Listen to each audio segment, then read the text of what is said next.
안녕하세요. 좋은 아침입니다. 오늘은 4월 12일 월요일 아침입니다.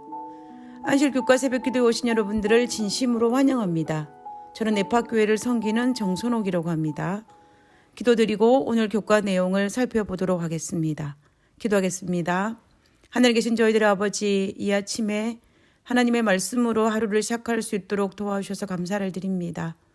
오늘 하나님께서 허락하신 말씀을 통하여서 우리에게 하나님의 은혜를 입은 사람이 무엇이며, 그리고 우리가 얼마나 하나님의 은혜 속에 살고 있으며, 그리고 우리가 그 하나님의 은혜를 입어 감당하는 사람이 되어야 함을 다시 한번 깊이 생각할 수 있는 시간이 될 수 있도록 도와주시옵소서. 오늘 이 시간에도 하나님께서 우리에게 은혜를 베풀어 주심을 인하여 감사드리며 거룩하신 예수님 이름으로 기도드렸습니다. 아멘. 감사합니다. 이번 주는 하나님의 언약에서 성경에 기록된 최초의 언약이었던 노아의 언약에 대해서 살펴보고 있습니다. 우리는 어제 1월 소지를 통하여서 죄의 원리에 대해서 한번 정리해 보았습니다. 죄는 시간이 지나면 자연적으로 치유되는 능력이 있는 것이 아니고 오히려 더욱 심각해지고 편만해지는 원리를 가지고 있음을 확인할 수 있었습니다. 창세기 3장에 들어온 죄가 점점 세상에 편만해져서 창세기 6장에 이르러서는 이대로 두면 온 세상에 파멸될 위기에 처해짐으로 말미암아 하나님께서는 우리를 구원하시기 위해서 하나님의 사랑과 갈망 때문에 어쩔 수 없이 하나님이 개입할 수밖에 없었던 상황이 이르렀음을 우리는 살펴보았습니다. 오늘은 은혜를 입은 사람 노아라는 제목을 통하여서 하나님께서 파멸에 이른 지구를 구하기 위해서 하나님께서 개입하실 때에 한 사람 노아를 선택하시는 장면을 한번 살펴보고자 합니다. 하나님은 항상 우리를 통해 일하시기를 원하십니다. 하나님께서 당신의 일을 하실 때에 우리의 도움이 꼭 필요해서도 아니고 우리의 도움이 없이는 이루실 능력이 없어서도 아닙니다. 전적으로 우리를 위해 우리를 부르시고 우리의 도움을 요청하시는 것입니다. 저는 어릴 때에 농사를 짓는 가정에서 6남매 중에서 아주 막내로 태어났습니다. 그래서 농사철이 되면 언니 오빠들이 부모님을 잘 도와드렸기 때문에 부모님의 힘이 되어 주었는데 저는 그 당시 너무 어렸기 때문에 부모님에게 별다른 도움이 되지 못했습니다. 그런데 어느 주말에 온 가족이 모여서 부모님의 일을 도와드릴 일이 있었습니다. 그날 어린 제가 언니 오빠들 사이에 끼어서 무엇인가를 했었던 것 같습니다. 그날 저녁에 저희 아버지께서 저를 무릎에 앉히시고 하신 말씀이 아이고 우리 막둥이 오늘 밥값 했네 라고 하셨습니다. 그러면서 그 이야기를 듣고 저도 너무 좋아하고 온 가족이 그 이야기를 들으면서 웃었던 기억이 있습니다. 세월이 많이 지났지만 그때의 그 어릴 때 그 아버지께서 저에게 하신 그 말씀을 통하여서 제가 처음으로 가족에 필요한 일원이 되었다는, 가족의 일에 동참하였다는 그 희열, 그리고 아버지로부터 가족으로 인정받았다는 그 감격이 종종 기억이 납니다. 그날 그 어린 제가 도와보았자 무슨 도움이 되었겠습니까? 오히려 부모님께서 일하시는데 방해가 되었을 것입니다. 그러나 별로 도움이 되지는 않았지만 부모님께서는 그 일에 동참하게 함으로 말미암아 가족의 공동체의 기쁨을 누릴 수 있도록 동참시켰던 것을 알 수가 있습니다. 이처럼 우리 하나님도 우리가 하나님의 가족의 일원의 축복을 누리게 하기 위해서 능력 없는 우리를 부르시고 우리를 사용하시어 하나님 일에 동참하게 하신다라는 것입니다. 그래서 하나님께서는 우리를 통하여서 하나님의 일을 하시는 것입니다. 창세기 6장에서도 하나님께서 죄로 말미암아 온 세상이 파멸로 내려갈 때에 그것을 막는 일을 하실 때에 하나님은 그때에도 사람을 통하여 일을 하셨습니다. 그 사람이 바로 노아입니다. 먼저 월요일 소재의 기억제를 한번 보도록 하겠습니다. 창세기 6장 9절에 노아는 의인이요 당대의 완전한 자라 그는 하나님과 동행하였음에 노아가 어떤 인물인지를 설명하고 있습니다. 노아는 첫 번째로 의로운 사람이고 두 번째로 노아는 완전한 사람이고 세 번째로 노아는 하나님과 동행한 사람이라고 설명하고 있습니다. 우리가 성경에서 한 인물에 대해서 이처럼 한 번으로 끝나지 아니하고 세 번 설명하고 있는 기법을 사용하고 있는데, 이럴 때에는 첫 번째 한 설명에 대해서 그 다음 말이 설명을 하고, 그리고 그 다음 말이 앞에 했던 말을 설명하고 있는 방식을 사용하고 있습니다. 그런 측면에서 볼 때 노아는 의인인데, 왜 의인이냐면 그가 완전한 자였기 때문이라는 것입니다.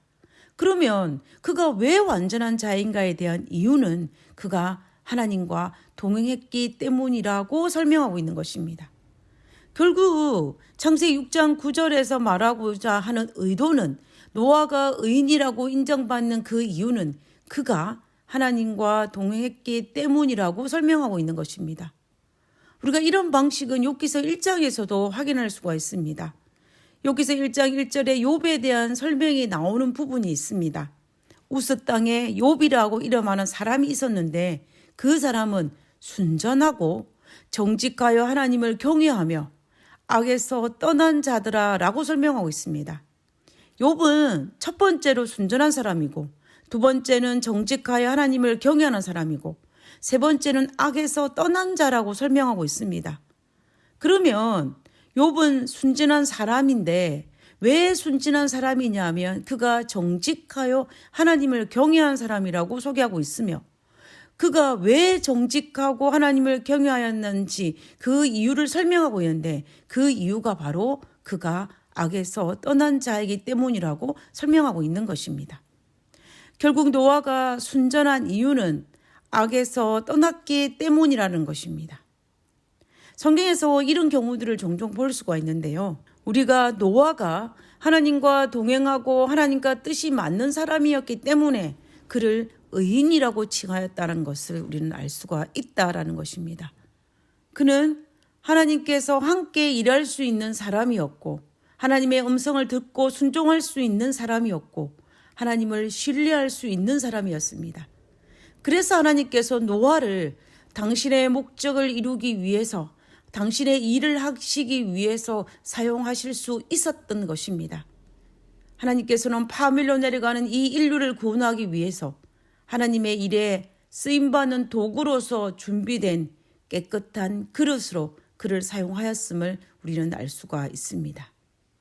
창세기 6장 8절에 있는 말씀을 읽어보도록 하겠습니다. 제가 개인적으로 정말 좋아하는 구절입니다. 창세기 6장 8절에 그러나 노아는 여호와께 은혜를 입었더라.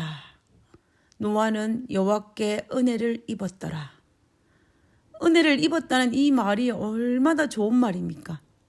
성경에서 은혜를 입었다는 이 은혜가 처음 등장하는 곳이 바로 여기입니다.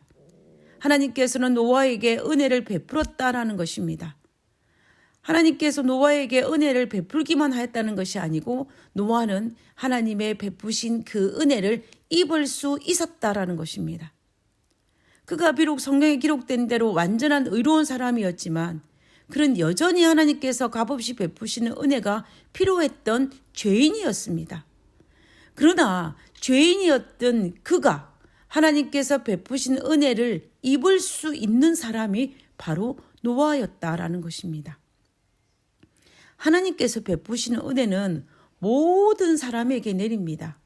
그가 악인이든지 그가 의인이든지 상관없이 하나님의 은혜는 공평하게 내립니다. 햇볕이 의인과 악인을 구별해야 내리지 않고, 비가 의인과 악인을 구별해야 내리지 않는 것처럼 하나님의 은혜는 모든 이들에게 공평하게 내립니다. 그런데 문제는, 누구는 하나님의 은혜를 입을 수 있었고 하나님의 은혜를 받아 누릴 수 있는가 하며, 어떤 이들은 하나님의 은혜를 입을 수 없고 오히려 피해가는 사람이 있다라는 것입니다. 옛날에 우리가 어릴 때 학교에서 공부할 때에 시험 보기 전날 선생님께서 꼭 시험에 나올 법한 내용들을 한 번 더 다루어 주신 적이 있었습니다. 그러면 그날 선생님의 입에서 나오는 말씀에 귀를 기울이고 집중해서 하나도 놓치지 않고 들어야 합니다. 왜냐하면 많은 부분들이 그 다음날 시험에 나오기 때문입니다.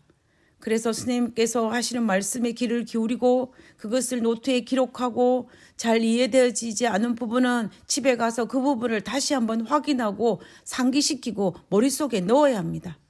그래야만이 그 다음날 시험을 치를 때 우리는 좋은 성적을 거둘 수 있고, 그러나 그 선생님의 말씀에 귀를 기울이지 않고 근성으로 듣고 또 집에 가서도 다시 확인하지도 않으면 우리는 좋은 성적을 거둘 수 없습니다. 우리는 이런 기억들을 분명히 하고 계실 것입니다. 분명히 선생님은 교실에서 공개적으로 모든 학생들에게 시험에 나올 법한 문제들을 다시 점검해 주셨고 짚어 주셨는데, 다시 말하면 하나님께서 모든 이들에게 은혜를 공평하게 베풀어 주셨는데, 귀담아 들은 자들은 그 은혜를 입는 것이고 근성으로 들었던 자들은 그 은혜를 입지 못하는 것이 되는 것입니다. 그래서 시험을 치고 난 이후에 시험을 매길 때 스님께서 상투적으로 하신 말씀 중에 무슨 말이 있었냐면은, 내가 그날 그때 그렇게 짚어줬는데 이것도 틀리냐고 라고 하셨던 스님의 말씀이 기억이 납니다.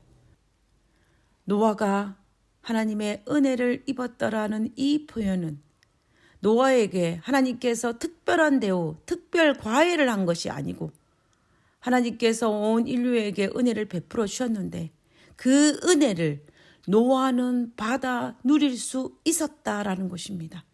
노아는 하나님의 은혜를 내 것으로 받아 누렸다라는 것입니다. 그 사람이 바로 노아였다는 것입니다. 그래서 성경은 노아는 여호와께 은혜를 입었더라라는 표현을 사용하고 있는 것을 볼 수가 있습니다. 노아는 창세기 6장의 타락한 세상 속에서 믿음으로 하나님과 동행했기 때문에 하나님의 은혜를 누릴 수 있었습니다. 하나님의 은혜를 입을 수 있는 비결은 바로 노아의 믿음이었습니다. 히브리서 저자는 11장 7절에서 노아는 아직 보이지 않는 일의 경고하심을 받아 경외함으로 방주를 준비하였다라고 하였습니다. 보이지 않는 하나님을 믿고 순종함으로 말미암아 은혜를 입은 사람이었고, 그로 말미암아 그는 자신의 집을 구원할 수 있었다라고 히브리서 저자는 이야기하고 있습니다. 노아는 하나님께서 베풀어 주신 은혜를 받아 누릴 수 있는 사람으로 하나님에게 기쁨을 주는 사람이었습니다. 41페이지에 있는 영감의 교훈을 한번 읽어보도록 하겠습니다. 창조주께 기쁨을 주는 사람. 비록 타락한 세대의 부패 속에서도 노아는 그의 창조주께 기쁨을 주는 사람이었다. 우리는 이 지구 역사의 마지막 날, 곧 죄와 부패로 가득한 시대에 살고 있으며 우리는 노아처럼 하나님께 기쁨이 될 수 있는 자로 살아야 하며 너희를 어두운 데서 불러내어 그의 기이한 빛에 들어가게 하신 자이신 주님께 찬송을 올려야 할 것이다. 가려 뽑은 기별 1권에 있는 말씀입니다. 우리는 하나님의 은혜를 입은 사람입니다. 그래서 이 자리에 왔습니다. 우리가 과거를 되돌아볼 때에 우리가 얼마나 하나님의 넘치는 은혜를 받았고, 그리고 정말 그 은혜를 힘입어 이 자리에 있음을 우리는 절대로 부인할 수 없습니다. 그리고 오늘도 앞으로도 하나님께서는 우리에게 많은 은혜를 베풀어 주실 것입니다. 이때에 우리는 믿음으로 그 은혜를 받아 그 은혜를 입어야 할 것입니다. 하나님께서 믿음으로 은혜를 입은 노아를 통하여 일하셨던 것처럼 오늘도 우리의 믿음을 통하여 하나님의 은혜를 입은 우리들을 통하여 일하실 것입니다. 우리 모두 하나님의 은혜를 입은 사람으로 살아가게 되시기를 진심으로 바라면서 오늘 교과 내용을 마치도록 하겠습니다. 기도하고 마치겠습니다. 죄 많은 세상에서 하나님과 동행했던 노아의 모습이 저의 모습이 되기를 원합니다. 환경을 탓하지 않고 하나님께서 끝까지 충성하는 자가 되게 하여 주시옵소서. 아버지여, 끝까지 하나님의 은혜를 누릴 수 있는 사람이 되게 하시고 끝까지 하나님께 순종하고 하나님께 충성하는 자로 살 수 있도록 도와 주시옵소서. 아버지여, 끝까지 신앙을 지켰던 노아를 묵상하면서 오늘 이 시대를 살아갈 때에 우리도 흔들리지 않은 끝까지 순종하는 그리스도인의 삶을 살 수 있도록 도와주시옵기를 거룩하신 예수님 이름으로 기도드렸습니다. 아멘. 감사합니다. 좋은 하루 되시기 바랍니다.